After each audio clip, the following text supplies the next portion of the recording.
Buongiorno.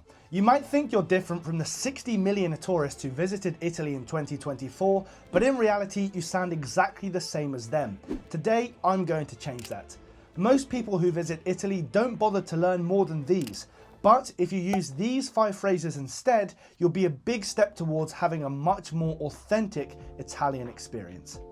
First we have figurati. So the best way to translate this into English would be to liken it to something like "don't mention it" or "it was a pleasure."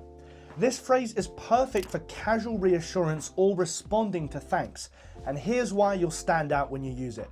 This is something Italians say to each other, but not to tourists. So if you bring it up, you're basically adding a touch of familiarity into your interaction. Now, to illustrate how you might implement this into a conversation, let's imagine a young girl named Bella.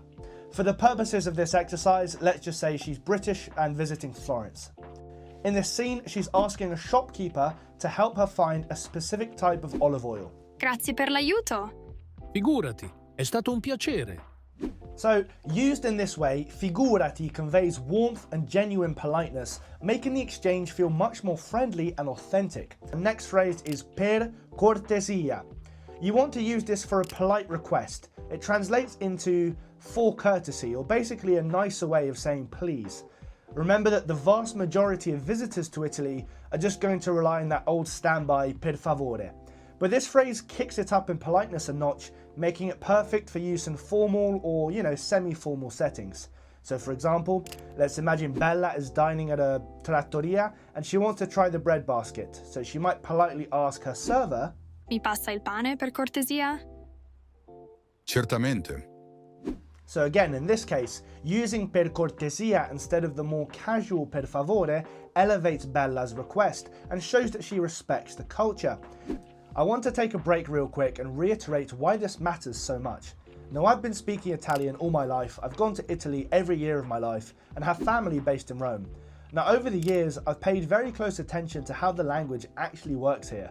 Now, after all, few people really do speak in those sorts of formalities that you hear in recorded lessons or books.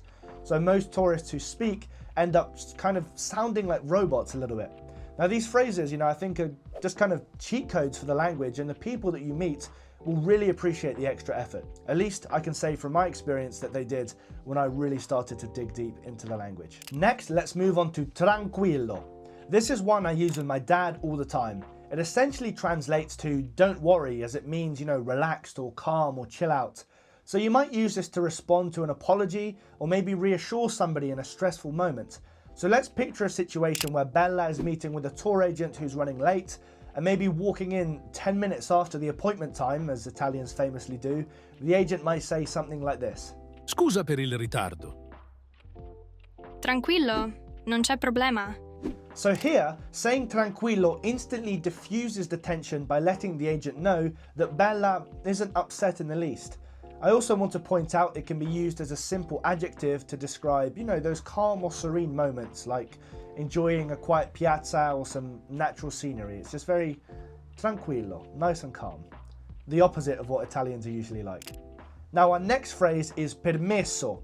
And this means you're asking to enter or pass, and roughly translates to "excuse me" or "permission."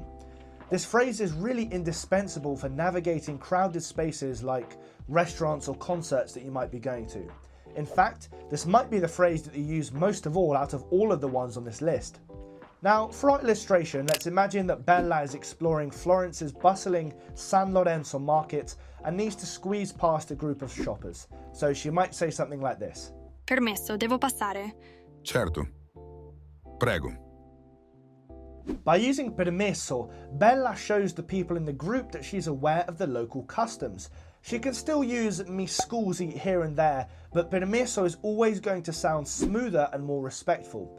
Interestingly enough, I want to mention that this same phrase is essential when entering someone's home or room. Italians are very big on etiquette, and this one word is huge in the culture. Okay, now our final phrase is "che peccato." This is what you want to use when you're expressing regret or sympathy, and basically translates into, what a shame or what a pity. Italians are fairly dramatic people, let's just say it, and you could use this in serious situations and maybe for something more mundane as well. I've heard it used for people passing away or for someone who found out the restaurant was out of the food they wanted to order. Now, for example, let's say that Bella is visiting the Uffizi Gallery, but upon arriving, maybe she realizes that it's closed for maintenance. So she might say something like, Il museo è chiuso oggi. Che peccato, lo volevo vedere anch'io. Now, this shared sentiment, I think really creates a bit of a brief connection. Both parties here, they're just going to bond out over that missed opportunity. Now, trust me, che peccato is a small phrase that leaves a big impression, really shows that you're engaged in the conversation. In conclusion, by incorporating these conversational tools into your travels, you'll not only stand out from the crowd or other people in your tour group, but also just gain a deeper understanding of the Italian language and culture. And who knows, these small steps might even set you on the path to fluency.